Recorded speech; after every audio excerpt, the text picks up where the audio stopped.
Coach, what is it about Jackson Campbell's game where he's been able to take it to the heights of playing like he did last week and really someone you can count on? Yeah, Jackson works his tail off. I mean, I know you've asked me about him before. I know other guys have. He plays our style of football. He's obviously extremely smart. He's been a productive player his entire career at numerous different positions. He just keeps getting better and better every week.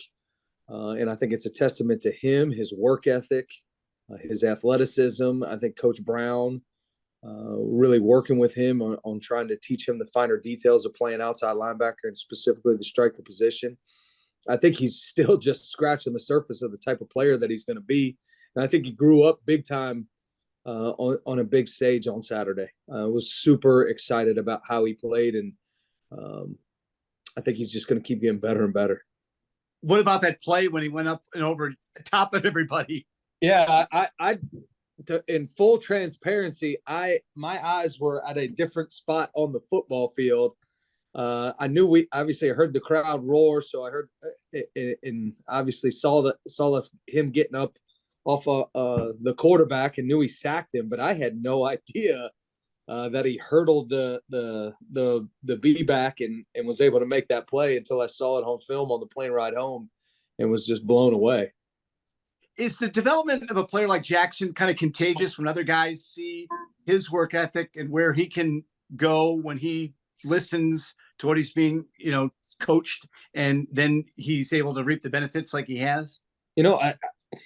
I've never really thought about that because I've always just sort of assumed, like, when you're on a football team, you're all in. You have trust, you have confidence, you have all those things. But I think that's a great question, and I'm sure it does. I really think you see a guy that's having success, that's really started to blossom. Probably got humbled a little bit last year, and the guys on the team and the guys in the locker room, they know each other better than anybody else. So to see a guy go through some struggles and things like that, now come out on the other end and has been playing just consistently a lot better every week. I think that gives a lot of hope and encouragement to guys on the football team that are at different spots in their career. Thanks, Coach. It's a great question. Thanks, Scott. Wags.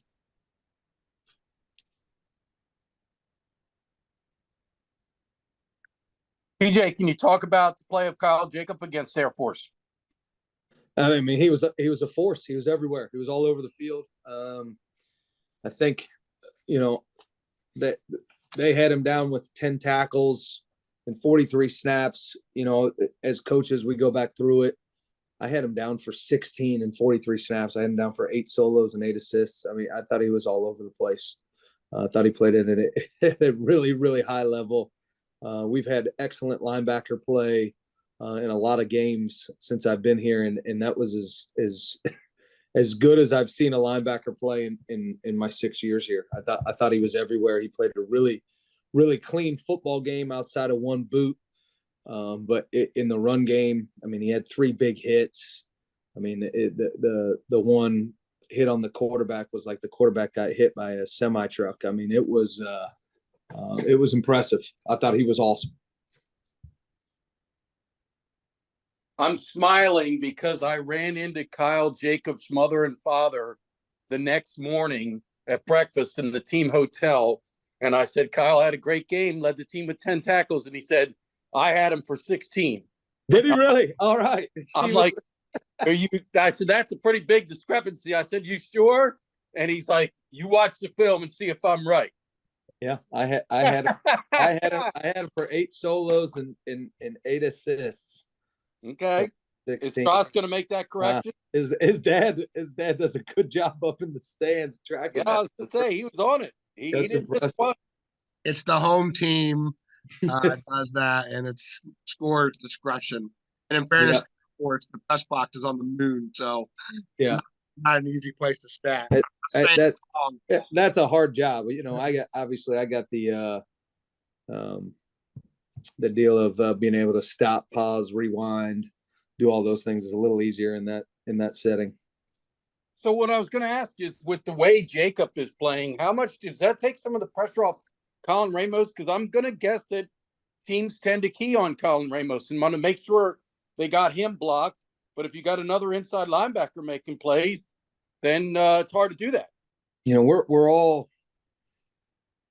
the better everyone plays, the easier it makes everybody else's job.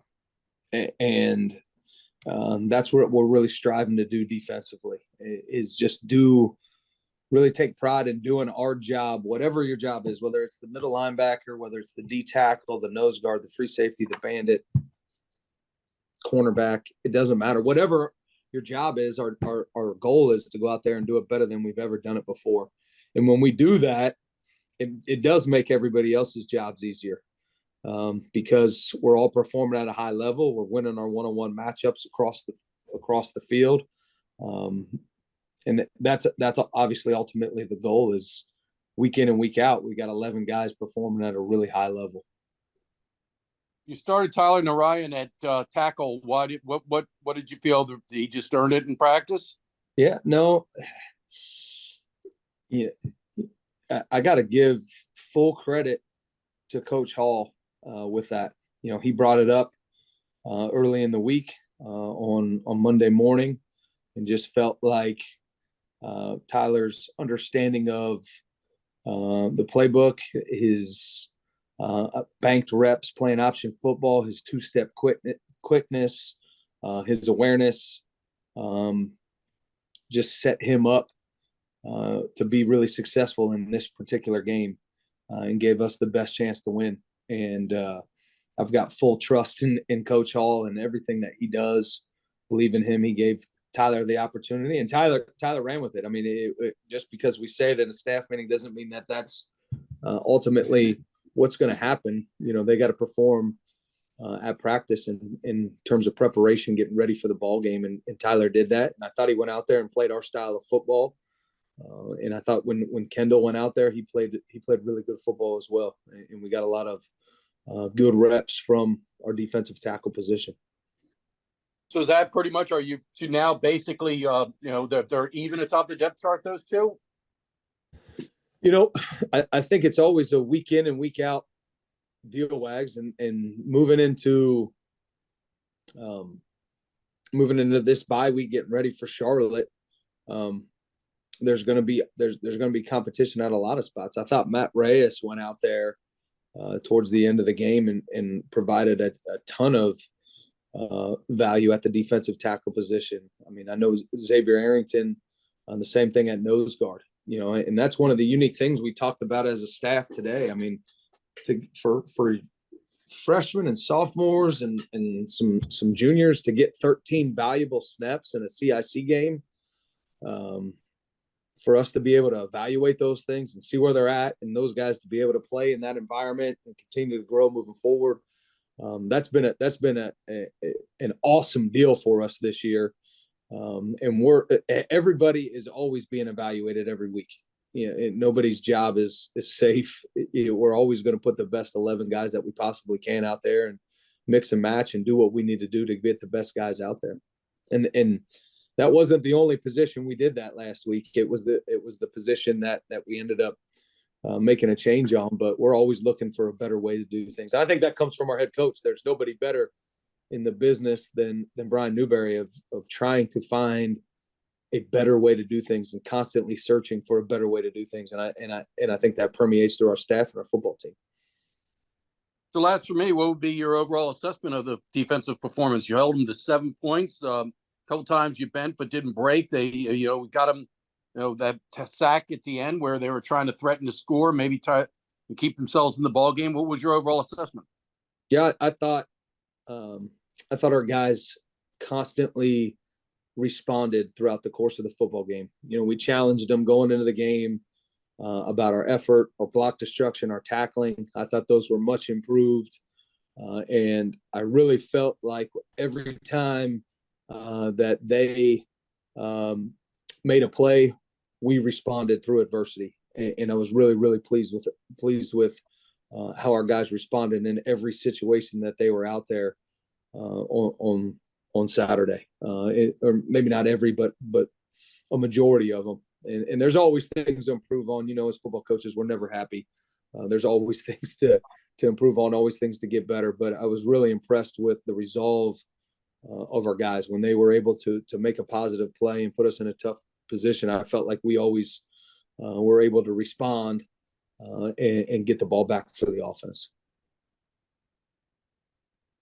Pete. PJ, we can quantify sacks, tackles, interceptions, even pass breakups, but a game like this requires you to be really good at the boring things. In a game like this against Air Force, overall, to that detail, were you pleased from that regard?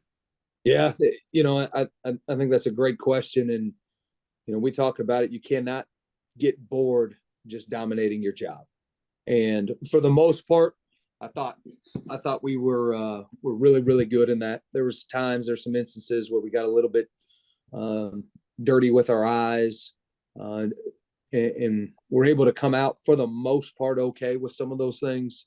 But that's always a constant battle, constant struggle.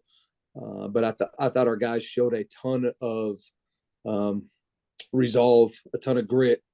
And there's, like I said, I'm a football coach, so there's always room for improvement, and we're never quite happy. But I thought for the most part we did that at a high level. You mentioned the fact that some of these games have allowed you to get other guys deep in the depth chart on the field. In kind of a small way, is it one of those checks where you can find out, who's paying attention at all times, who's ready when their number is called, and obviously being able to break down those plays and show other guys that, hey, this is another guy that's earned an opportunity out there, and hope that it's motivating to another guy. Absolutely, reps are gold. And sometimes, things in practice look one particular way, but you're not exactly sure until you see a game setting. And this has given us opportunity for guys to really get great, for us as coaches to get great evaluation of guys in their skill set, in their understanding of the scheme, understanding of the situation. And it just gives us tape to be able to then show to the guys so they can grow and move forward from that. And I think the crew we threw out there in the fourth quarter this week was drastically better than how we looked the first week versus Bucknell. So you're seeing those guys get better, and there's still a ton of room for improvement. But we just talked about as a staff, you're seeing guys improve, you're seeing guys get better, you're seeing guys a little bit more hungry and understanding the sense of urgency that you need to have to play Division I football. So I do think we're improving in that regard, and I think every rep is valuable. But when you get 13 reps in a CIC game, for your 2s and 3s, I think it's extremely valuable to be in that setting, to be in that environment and play at that level. Guys in the back end of the defense, there almost at times has to be, a symphony to it. The movement has to be fluid, whether it's zone, whether it's man, whatever. It just seems like your secondary right now has that movement, has that fluidity. I look at the play Peel made, obviously, for the interception, and just watching guys moving as the quarterback's moving, they're moving with him so they can be between him and where the ball may potentially go. Just as a back four, how do you see those guys playing right now? Yeah, I think we keep getting better and better back there. I think Coach Green, Coach Lewis have done an amazing job with those guys, and those guys have played a lot of football and are hungry to continue to improve and continue to get better. I think there's a great connection between all of them, and they understand the communication. That's necessary for us to be on the same page back there. And again, there's always things that we've got to get better and improve on. But I have a ton of confidence and trust in those guys. And it's not just 4 guys. That's the beauty of the thing. It's more than 4 that can go in there and achieve what we need to achieve on game day. And I think it's really, again, I think it's obviously the players playing at a high level, having confidence and trust in themselves. But I think our coaching staff has done a great job putting things in together, making sure we're all on the same page with the installation plan, the techniques that we want to use throughout the course of the week.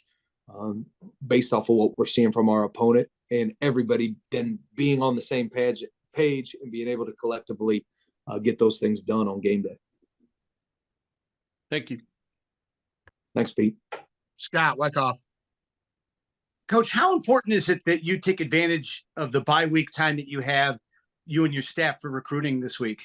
Yeah, I mean, recruiting is the lifeblood of any program. It's extremely important, and whenever we get an opportunity to get out on the road and obviously teach and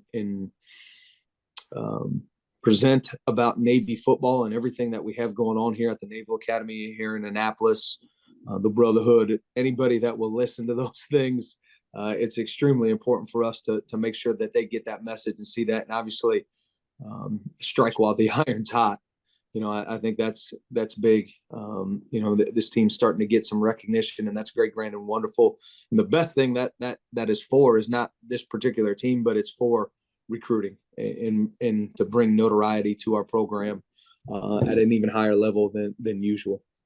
Do you see that when you're either on the phone or out in the field, when the team's doing well, when the guys are playing well in the yard, that there's more of a sense of what's going on when you're talking to families about the Naval Academy? Absolutely. You can't go anywhere right now without somebody bringing up Navy football or anything along those lines. I mean, I think everybody in Annapolis is excited about what's going on, excited about this football team and where we're headed and all those things and what we've done, which is great. But the fact of the matter is we just got to focus on what's here, what's right now in front of us, and continue to move forward and continue to be extremely hungry. But I think everybody's really excited about the start that we've gotten off to. How do you like the want to know mantra that you guys have been going after with this team defensively each game? It's the only way. It's the only way. We say everybody. I mean, I'll be perfectly transparent. Everybody that pats you on the back when you do well is the same people that are gonna shove your face in the mud when you're not doing well. So for us, it's we've been speaking that language for a long time, and that's really how the whole thing works. And I think that was testament in the game the other day. They would hit a big play, and then we'd make a stop on first down, second down, third down, and then get the ball back for the offense. And I think that was critical for our success there. And that's because of the trained mindset that these guys have. And we got to continue that. It's easy to talk about it. It's hard to be about it. We got to be about that 1-0 mindset at all times. Great. Thank you. Thanks, Scott. Wags. I was talking to Coach New about this yesterday, but it's interesting. Navy ranks in the top half of FBS in scoring defense. You're 42nd at 20 points a game, but you're tied for 96th in total yards at almost 400 a game. And I know that's skewed by the Memphis game, but what's your thoughts on that? And do you not care about total yards? I care about every yard. I care about every point. It's something that we just got to continue to work on to improve. I care about every inch. It is extremely important to us, and we've got to be better in shoot every regard. That's my mindset. Is we're always trying to find a way to be better, and we will not rest until it's all over.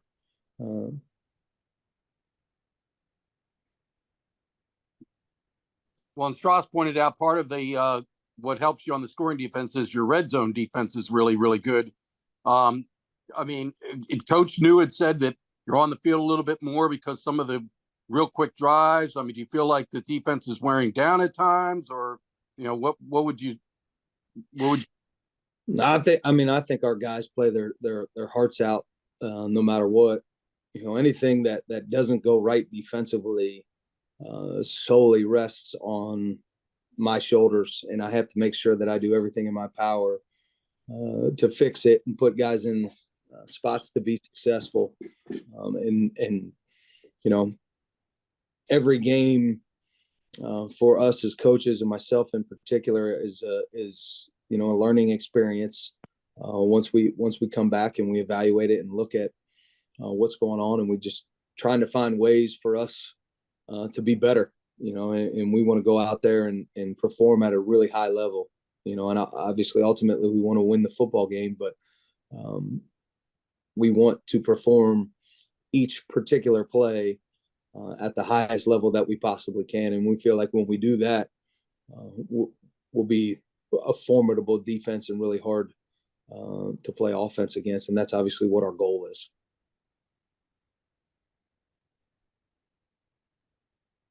I was also asking Coach New about this with Ray, with the personal foul penalty. It was unnecessary. And he's had a few of those this year. Now, some have been, out of aggression. He got face mask or a late hit, I think, was one of them. But is that something that concerns you with a senior, or do you have to talk to Ray about that? I think sometimes, we talked about this a couple times as a staff. I think sometimes things like the face masks or those types of things happen. The extracurricular after the whistle is unacceptable, and there's no ifs, ands, or buts about that. And shoot, I learned that as my first year playing football from my peewee coaches, and those guys were awesome and helped to establish my love of football. But pre and post snap penalties are just killers, and we can't have those. And we had one pre snap penalty, and we had one post snap penalty on the defensive side of the ball, and they have to be eliminated.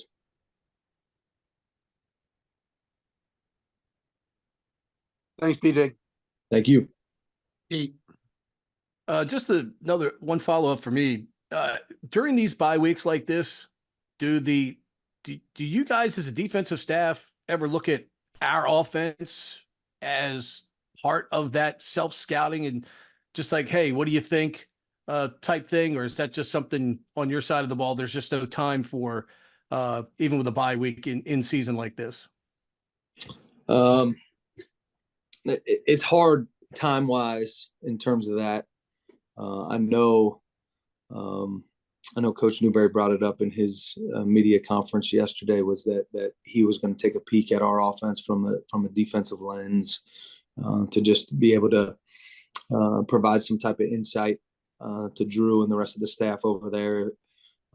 And I think whenever you can get an opportunity to talk with the other side of the ball or have them take a peek at things, it's good. I think I got a wonderful relationship with everybody over there, and hopefully they feel the same way about me and the rest of our defensive staff. Is we are always exchanging ideas of challenging things that we see on our side of the ball or challenging things they see on their side of the ball, and how we maybe be able to implement those on our side. And I think the cohesion of the staff is critical for those things. Now, I won't do a deep dive into everything that they're doing and things like that, but we go up against each other quite a bit in practice. Not a ton, but a good amount for the speed and the different things that we're all doing. And we get a chance to converse about those things and see what we're doing and talk about how we can make them better, how we can improve them leading up into a game. Do you get to watch them at all? I know you guys are usually over in your group over on the bench, trying to make corrections and alterations, maybe, from possession to possession. But I mean, I'm just from a defensive guy's view. I mean, what is it like to watch this group? And I mean, it's not just 22, it's not just 11, it's the entire group that is really playing really good football right now. You see these guys in practice. I mean, you see the spring, you see the work they put in and the time that a lot of people don't. But what is it like to watch that? And certainly good news is you don't have to defend it. Yeah, we don't see much of each other during the course of a game. We always talk about that as a staff. I think usually the first drive of each half is generally when you get a chance to get eyes on the other team. But I certainly enjoy watching the highlights and get to see them. And usually they got a couple of your calls attached to them too. So I get to hear those as well. But you see this team in general. You see the offense, the defense, the special teams. You see guys having success that have put in a ton of work, and have been really committed to the process and the preparation. And as a coach, you just get really, really excited about that, because we got a ton of guys on this football team that deserve success. And just because you deserve it doesn't mean that you're going to get it. And to see guys that work really hard, go out there, play at a high level, perform at a high level, and then have fun with each other doing it. We talk around here, victory is produced and shared by all. And there's a ton of guys that are have their hands in this, and in turn, it makes it that way for all of us. I was going to say, it seems like there truly is a synergy that, one side makes a play that lifts the next group. In other words, the offense makes a play, the defense wants to get the ball back to them. Special teams wants to cover the kick, so it gives the defense a chance to get the other team pinned back and poor field position. It just seems to have a synergy. Do you see that as well from your vantage point? Yeah, I mean, I think that all comes back to our head football coach. I think he's done an amazing job building this football team, building this coaching staff, and not taking anything for granted in terms of making sure that the chemistry is what it needs to be for us to have success here. And on every meeting when we go in there, it says right up there on the board, victory is produced and shared by all. And we all know, so is defeat. So we all have our hand in this, and we all have to pull our weight. And when you feel like you're part of a football team and everybody is working really, really hard for a common goal, it's special. And I think you see that in all three phases right now. And that was one of the things that Coach Calhoun obviously said after the game is, they're a good football team on offense, defense, and special teams. And that's obviously what we aim to be. And we know, watching the film, there's a ton of things that we can improve on. I don't think we're anywhere near our peak. And we got to keep continuing to work towards that. Awesome. Thank you, sir. Thanks, Pete. I got one. Fumble recoveries. Last year, the opponents fumbled 21 times, and we recovered 14. This year, 13 fumbles and 3 recoveries. Is that just it's the same guys playing just as hard. Is that just a product of bad luck? Is there anything that, from a coaching standpoint, anything you can do to help get that turned around, or is it just keep running the football and the ball's going to bounce Navy's way when they really need it? No, we were just talking about that yesterday and this morning on different ways to drill it, because it's obviously we're getting the ball out. We're not getting it. We run to the football as well as anybody in the country. We pursue the football as well as anybody in the country. And some of the ones that we haven't got are just head scratching, how we have not come up with the football. We actually did a drill Friday, but the day before the game, to put an emphasis on it, and obviously had another opportunity and weren't able to get it. I think we've been excellent at getting the ball out, and we have not been able to get the ball, but we're going to continue to drill it. We're going to continue to work at it. I think that's a big piece of our game that's missing right now, is just one of those deals where, we take the ball away 3, 4, 5 times a football game and really take control of a game in that manner, and that's obviously what we aim to do. But we got to practice it. We got to find a better way to do it, because whatever we're doing right now obviously isn't getting the job done as coaches. So that was something we've all sort of put our heads together, Scott, on how we can drill that to be able to sleep a little easier at night, to not be able to get some of those plays are critical for our success moving forward. And I think the guys are doing an awesome job getting the ball out. We got to find a way to pick it up.